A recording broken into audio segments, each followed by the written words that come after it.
गुरुर्ब्रह्मा गुरुर्विष्णू गुरुर्देव महेश्वरा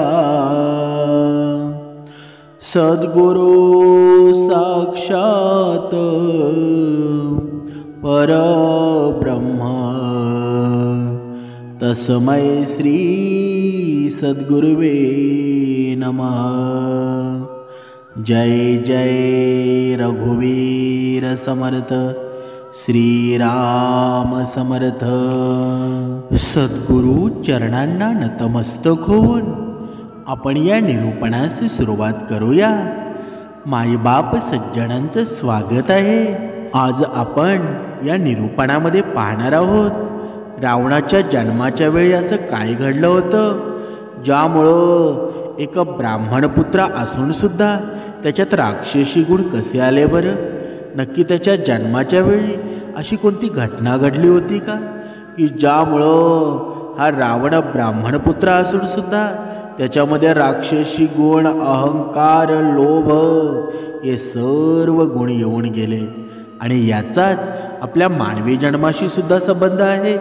समर्थांनी सांगितलेलं आहे, मनुष्याच्या जीवनामध्ये आपण बघा कधी कधी वर्षातून एक सण येतो आणि त्या सणाला आपण श्रीरामाचा विजय आणि रावणाचा अंत झाला त्यावेळी आपण रावणाचा पुतळा दहन करतो ना, म्हणजेच आपण अहंकारावर विजय मिळवतो असं आपण म्हणतो। पण तरीसुद्धा या कलियुगामध्ये रावणाच्या विचारांचे लोक आहेत। रावणासारख्या अहंकाराचा मनुष्य आहे आणि हा मनुष्य आहे ना दुसरा तिसरा कोणी नसून हा आपल्यातला अहंकारच आहे ना। म्हणून आज आपण हे सुद्धा पाहिलं असेल की एखादा बाप असतो ना, एखादा बाप कर्मामध्ये सुद्धा असतो, भक्ती मार्गामध्ये सुद्धा असतो, पण त्याच्या पोटी असा पुत्र जन्माला येतो ना, पूर्ण जीवनाची राखरांगोळी करून टाकतो। पण असं का होतं, या सर्व प्रश्नांची उत्तरं आहेत ना या निरूपणामध्ये आज तुम्हाला मिळणार आहेत। म्हणून आपण पाहतो तो रावणाच्या जन्माच्या वेळी असं नक्की काय घडलं ज्यामुळं रावण एक ब्राह्मणपुत्र असून सुद्धा त्याच्यात राक्षसी गुण आले। रावण हा आहे ना, हा सोन्याच्या लंकेचाच राजा होता ना, परंतु रावणाच्या जन्माशी संबंधित आहेत ना अनेक कथा सांगितल्या जातात। हिंदू धर्माच्या अनेक या ग्रंथामध्ये कथा सापडतात। म्हणजेच या वाल्मिकी रामायणानुसार रावण पुलस्त्य मुनीचे पुत्र महर्षी विश्रवा आणि राक्षसी कैकसीचा मुलगा होता। म्हणजेच या पौराणिक काळामध्ये माळी, सुमाळी आणि मळेवण नावाचे अत्यंत क्रूर राक्षस ती भावंड होती ना। या तिन्ही भावांनी ब्रह्माची कठोर तपस्या केली आणि ज्यामुळं प्रसन्न होऊन ब्रह्मदेवानं त्यांना बलशाली होण्याचं वरदान दिलं। आणि ब्रह्माजींकडून हे वरदान मिळाल्यानंतर तिन्ही भावांनी स्वर्गलोक, पृथ्वीलोक आणि पाताळलोक येथील सर्व देवी देवतांसह, ऋषीमुनींसह आणि मानवावर अत्याचार करण्यास सुरुवात केली ना। पण जेव्हा या तिन्ही भावांचा अत्याचार मोठ्या प्रमाणामध्ये वाढला ना, तेव्हा ऋषी, मुनी आणि देवता भगवान विष्णूंकडे गेले आणि त्यांच्याकडे माली, सुमाली आणि मालेवान यांनी तिन्ही भावांच्या अत्याचाराविषयी सांगितलं। त्यानंतर भगवान विष्णूंनी त्यांना सांगितलं की तुम्ही सर्व तुमच्या लोकामध्ये परत जा आणि निर्भयपणे राहा, मी या दुष्ट राक्षसाचा विनाश करेन। दुसरीकडे या तिन्ही भावांनाही खबर मिळाली आणि माळी, सुमाळी आणि मालवण या तिन्ही भावांनी त्यांच्या सैन्यासह इंद्रलोकावर हल्ला केला। यानंतर भगवान विष्णू इंद्रलोकामध्ये आले आणि त्यांनी राक्षसांचा संहार करण्यास सुरुवात केली। भगवान विष्णू रण क्षेत्रामध्ये आल्यानंतर काही क्षणानंतरच सेनापती माली यांच्यासह अनेक जण मारले गेले आणि बाकीचे लंकेकडे पळून गेले। त्यानंतर उर्वरित राक्षसांनी या सुमालीच्या नेतृत्वात लंका सोडली आणि पाताळात स्थायिक झाले. युद्धामधील पराभवानंतर सुमाली आणि मालेवन आपल्या कुटुंबियासमवेत बराच काळ पाताळात लपून राहिले. एके दिवशी सुमाळी पृथ्वी लोकावर फिरायला आला आणि त्यानं कुबेराला पाहिलं, पण देवांच्या भीतीमुळं तो परत पाताळ लोकाकडे परत गेला. जेव्हा तो पाताळ लोकात गेला ना, तेव्हा त्यानं विचार केला की देवांच्या भीतीमुळं आपल्याला किती काळ इथे राहावं लागेल. असा कोणता उपाय करावा ना की ज्यामुळं देवांवर विजय प्राप्त करता येईल. काही क्षणानंतर त्यांना कुबेर लक्षात आले. तेव्हा त्यांच्या मनात एक विचार आला की आपल्या मुलीचे लग्न आहे ना, ते ऋषी विश्रवाबरोबर केलं ना, तर ज्यामुळे त्याला कुबेरासारखा तेजस्वी मुलगा सहज होईल. काही काळानंतर तीच कल्पना मनात ठेवून सुमाली आपली मुलगी कैकसीकडे गेली आणि तिला म्हणाले, मुली तू लग्नाची योग्य झाली आहेस, परंतु माझ्या भीतीमुळं कुणीही तुझा हात मागायला तुझ्याकडे येणार नाही आणि त्यामुळं राक्षस वंशाच्या कल्याणासाठी माझी अशी इच्छा आहे की तू परम पराक्रमी महर्षी विश्रवाकडे जाऊन त्यांच्याशी विवाह करावा आणि पुत्र प्राप्त करावा. तोच पुत्र देवतांपासून आम्हा राक्षसांचं रक्षण करू शकतो. राक्षसी असून सुद्धा कैकसी एक धार्मिक स्त्री होती. म्हणून कैकसीनं आपल्या वडिलांची इच्छा पूर्ण करणं आपला धर्मच मानला ना आणि लग्नासाठी संमती दिली. त्यानंतर कैकसीनं तिच्या वडिलांना नमन केलं आणि त्याच्या आज्ञेनुसार महर्षी विश्रवांना भेटायला पृथ्वीवर गेली. पाताळ लोकातून पृथ्वी लोकावर येण्यासाठी कैकसीला बराच वेळ लागला आणि जेव्हा ती महर्षी विश्रवांच्या आश्रमामध्ये पोचली तेव्हा संध्याकाळ झालेली होती. त्यावेळी भयानक वादळी वारा वाहत होता. मुसळधार पाऊससुद्धा पडत होता. आश्रमात पोचताच कैकसीनं सर्वात अगोदर महर्षींचे चरणस्पर्श केलं आणि त्यांना आपल्या मनाची इच्छा सांगितली. आपल्या मनामध्ये काही भावना आहे ना, ती त्यांच्यापुढे प्रकट केली. कैकसीची ही इच्छा जाणून घेतल्यानंतर महर्षी विश्रवा म्हणाले, हे भद्रे, मी तुमची इच्छा पूर्ण करेल, परंतु तुम्ही कुबेलामध्ये माझ्याकडे आला आहात ना, म्हणून माझे मुळं आहेत ना, क्रूर कृत्य करणारे असतील. त्या राक्षसांचं स्वरूप देखील भयानक असेल. महर्षी विश्रवांचे शब्द ऐकून कैकसीने त्यांना प्रणाम केला आणि म्हणाली, हे ब्राह्मण, तुमच्यासारखे ब्राह्मणवादी या युगामध्ये मला अशा दुष्ट मुलांना जन्म नको आहे, म्हणूनच कृपया माझ्यावर दया करा. तेव्हा महर्षी विश्रवांनी कैकसीला सांगितलं की तुमचा तिसरा मुलगा माझ्यासारखा धर्मात्मा असेल. काही दिवसांनी कैकसीनं एका अत्यंत भयंकर आणि विभस्त राक्षसरूपी मुलाला जन्म दिला. ज्याचं 10 डोके होते, त्याचा शरीराचा रंग काळा होता आणि आकार डोंगरासारखा होता. म्हणूनच महर्षी विश्रवा यांनी कैकसीच्या ज्येष्ठ मुलाचं नाव दशग्रीव असं ठेवलं, जो नंतर तिन्ही जगात रावण म्हणून प्रसिद्ध झाला. त्यानंतर कैकसीच्या गर्भशयातून कुंभकर्ण जन्माला आला.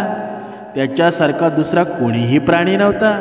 त्यानंतर विद्रूप चेहऱ्याच्या शूर्पणखाचा जन्म झाला आणि त्यानंतर कैकसीचा सर्वात लहान मुलगा म्हणजे धर्मात्मा बिभीषणचा जन्म झाला. या रावणाविषयी काही गोष्टी आपण जाणून घेणार आहोत. रावण हा सर्वात मोठा शिवभक्त होता. त्याच्या ज्ञानाची तुलना कोणीही करू शकत नव्हता. रावण इतका विद्वान होता ना की त्यानं खूप धर्मशास्त्र पौराणिक ग्रंथाची रचना केली. रावणाच्या स्वभावाची ही एक बाजू ऐकून कदाचित तुम्हाला आश्चर्य वाटेल. अशाच काही आश्चर्यचकित करणाऱ्या गोष्टी आहेत ना, त्या आपण आता पाहणार आहोत. जेव्हा शिवभक्तीमध्ये लीन असलेला रावण कैलास पर्वताला उचलून लंकेमध्ये घेऊन जाण्याचा प्रयत्न करतो ना, तेव्हा भगवान शिव खूप क्रोधित होतात आणि रागामध्ये येऊन भगवान शिव यांनी त्यांच्या अंगठ्यानं कैलास पर्वत दाबून ठेवला. त्यामुळं रावणाचं एक बोट कैलास पर्वताखाली दाबलं गेलं. त्यामुळे त्रास होत असून सुद्धा रावण शिव तांडव करू लागला. त्याची ही भक्ती पाहून भगवान शिव प्रसन्न झाले आणि त्याला रावण हे नाव दिलं. तेव्हापासून दशग्रीवचं रावण हे नाव पडलं. आणि रावण हा त्या काळातील सगळ्यात विद्वान पुरुष होता. जेव्हा रावण युद्धामध्ये हारला ना, त्यावेळी मृत्यूच्या जवळ पोचला. तेव्हा भगवान श्रीराम यांना हे माहीतच होतं ना की रावण हा खूप विद्वान आहे. त्यामुळं बघा इथे लक्षात असू द्या, खरं रामायण आहे ना ते आपल्याला इथं पाहायला मिळतं की रावण हा किती मोठा विद्वान होता ना. हे बघा, ज्यावेळी रामानं बघा रामाचा भाऊ लक्ष्मणाला रावणाजवळ त्याचे अंतिम शब्द ऐकायला पाठवलं, जे सगळ्यांनी लक्षात ठेवणं खूप आवश्यकच आहेत ना. म्हणजे ज्यावेळी रावणाचा अंतिम क्षण आला होता त्यावेळी रावणाकडे एवढी विद्या होती की जेणेकरून आपल्या भावाला म्हणजे लक्ष्मणाला त्याचे चांगले गुण आहेत ना ते चांगले गुण अंगीकारायला हवे. म्हणून रावणाचे काही चांगले गुण आहेत ना ते प्रत्येक मनुष्याने अंगीकारले पाहिजेत आणि वाईट गुण आहेत ना ते बाजूला सावरले पाहिजेत. म्हणजेच कधीही चांगल्या कामांमध्ये उशीर करू नका. अशुभ गोष्टींना जितकं टाळता येईल ना तितकं टाळलं पाहिजे. म्हणून कधीही आपल्या शत्रूला आणि शरीरात असलेल्या व्याधीला लहान समजू नका. कारण रावणाने ही चूक केली होती ना, त्यानं वानर सेनेला तुच्छ समजलेलं होतं आणि त्यामुळंच त्याला त्याचं प्राण गमवावं लागलं ना. म्हणून दुरून जरी छोटी दिसत असणारी वस्तू आहे ना ती जवळ गेल्यानंतर भरपूर मोठी होत असते. हे रावणाच्या मृत्यूसमयी आपल्याला कळालं. त्यामुळं माणसानं कधीही त्याचं रहस्य कुणालाही सांगू नये. मग तो कितीही तुमच्या जवळचा जरी असला ना तरीही. कारण रावणाबरोबर हेच झालं ना. रावणाच्या नाभीमध्ये असलेल्या त्या अमृत कुंडाचं रहस्य होतं ना त्यानं बिभीषणला सांगितलेलं होतं, जे त्याच्या मृत्यूचं कारण बनलं ना. आणि तिसरी गोष्ट, जे रावणाचा सकारात्मक स्वभाव सांगते, हा रावण होता ना एक तपस्वी होता. त्यानं त्याच्या तपामुळं खूप साऱ्या विद्या आणि शक्ती मिळवल्या होत्या, ज्या रावणाला सर्व शक्तिशाली आणि बाकी राक्षसांपेक्षा अद्भुत बनवत होत्या. रावणानं त्रिदेवांची तपश्चर्याच केली ना आणि प्रत्येकाकडून वेगवेगळं वरदान मागितलं, वेगवेगळ्या शक्त्या मिळवल्या. याच वरदानापैकी एक वरदान रावणानं ब्रह्मदेवाकडे मिळवलेलं होतं. खरं तर या रावणाला अमर व्हायचं होतं, पण याच उद्देशानं त्यानं भगवान ब्रह्मा यांची घोर तपश्चर्या केली. त्यामुळं त्याच्या तपश्चर्येनं प्रसन्न होऊन ब्रह्मदेवाने त्याची इच्छा पूर्ण केली आणि वरदान दिलं, आजपासून तुझे प्राण आहेत ना तुझ्या नाभीमध्ये संग्रहित असतील. या वरदानामुळं रावण कधीही कोणत्याही युद्धामध्ये हारला नाही. एक वेळ असा आला होता की हे रावणाची सेना आहे ना ती भगवान श्रीरामांच्या सेनेला भारी पडली होती. पण बिभीषणाला रावणाच्या नाभीमध्ये असलेल्या त्या अमृत कुंडाचं रहस्याबद्दल माहीत होतं, जे बिभीषणानं भगवान श्रीरामांना जाऊन सांगितलं. आणि भगवान श्रीराम युद्धामध्ये रावणाला हरवण्यामध्ये यशस्वी झाले ना, तेव्हापासून बिभीषणाला घर फोडणारा असं देखील म्हटलं गेलं. जर बिभीषणाकडून हे रहस्य भगवान श्रीराम यांना कळलं नसतं ना तर युद्धाचा परिणाम वेगळाच झाला असता. पण शेवट भगवंताची लीला जिथे असते ना तिथे कोणी ना कोणी उपद्री होतो, म्हणजे कोणी ना कोणी प्रकट होतो. म्हणूनच समर्थांनी सुद्धा सांगितलेलं आहे ना, आयुष्यामध्ये बाकी काही केलं नाही तरी चालेल, पण भगवंताची सेवा मनुष्याने केली पाहिजे. कोणत्या वेळी कोणत्या प्रसंगामध्ये उपयोगात पडेल ना. तुम्ही मृत्यूच्या ठाई मृत्यूच्या समयी सुद्धा तुमचे कधी प्राण वाचतील ना सांगता येत नाही. म्हणून हा भक्तिमार्ग आहे ना प्रत्येकाच्या आयुष्यामध्ये घडायला हवा. कारण का? कारण जोपर्यंत आपल्या आयुष्यामध्ये आपण उपासना करत नाही, भक्ती मार्गामध्ये मन लागवत नाही ना, तोपर्यंत आपल्या जीवनाचं सार्थक होईल का? कधीच होणार नाही. म्हणून या रावणाच्या बुद्धिमत्तेची ओळख आहे ना, ती सांगणारी ही गोष्ट आहे. वास्तवात रावण असा मायावी होता ना आणि बुद्धिमान असुर होता, ज्याला कोणालाही त्याच्या बोलण्यामध्ये अडकवणं खूप सोपं होतं. त्याच्या याच मायावी आणि शक्ती आणि बुद्धिमत्तेनं त्यानं इंद्र आणि शनीसारखे देवसुद्धा बंदी बनवलेले होते ना. हेच नाही तर लंका ही रावणाने बनवलेली नव्हती, तर रावणाचा सावत्र भाऊ म्हणजे कुबेर यांनीच बनवलेली होती ना. रावणानं आपल्या बुद्धीचा वापर करून लंकेवर त्याचा अधिकार स्थापित केला होता आणि त्यानंतर त्याचा विस्तार दक्षिण भारतातील कितीतरी राज्यांमध्ये झाला. रावणाची बुद्धिमत्ता एवढीच नव्हती, तर रावण एक असा राक्षस होता ना, ज्याच्याजवळ राक्षसी आणि ब्राह्मण शक्तीचं ज्ञान होतं. त्यानं अशा कितीतरी पौराणिक आणि आध्यात्मिक ग्रंथांची रचनासुद्धा केलेली होती, जी ज्ञानाने भरलेली होती. रावणानं रचलेले लाल पुस्तकाचा उपयोग आजही तांत्रिक काळ्या विद्यामध्ये केला जातो, वशीकरणासाठी केला जातो.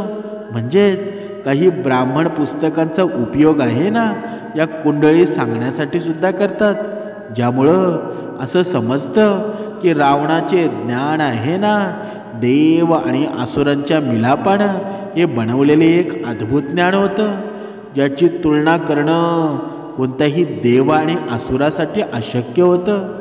म्हणून रावणा एक चांगला शासक होता.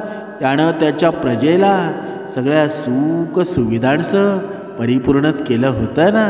त्या प्रजेसाठी दुसरा कोणताही चांगला शासक नंतर नव्हता.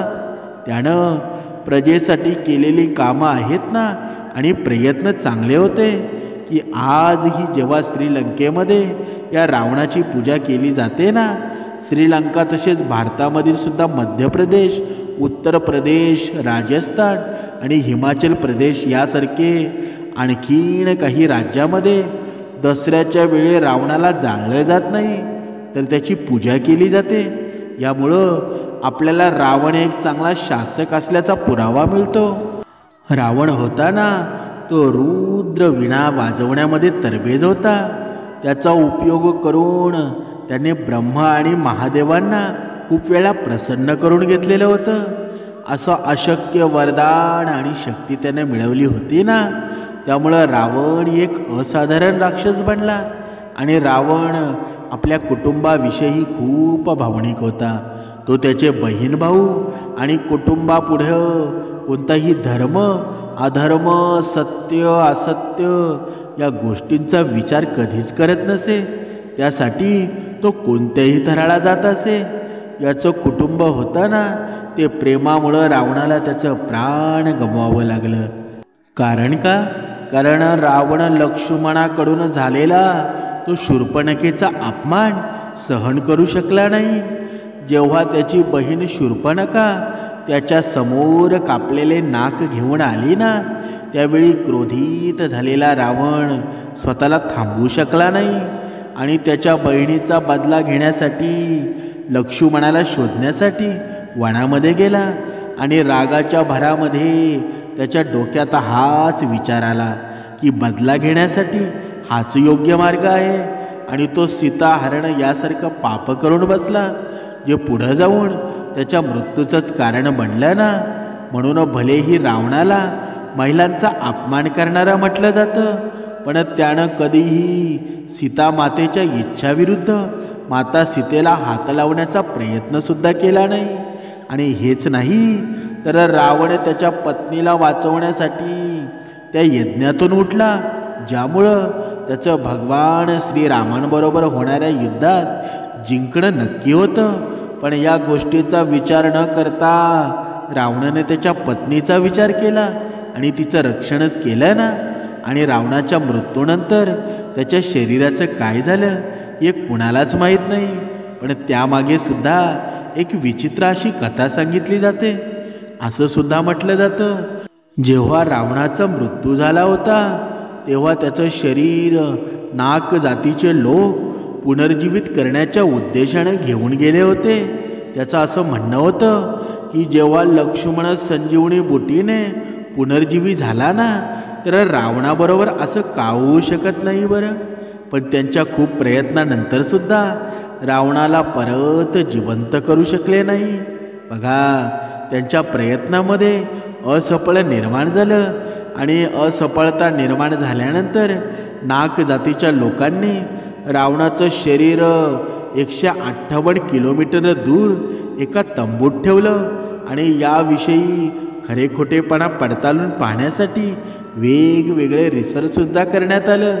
आणि रिसर्च करताना 118 फूट लांब आणि 5 फूट रुंद एक गुहासुद्धा सापडलेली आहे.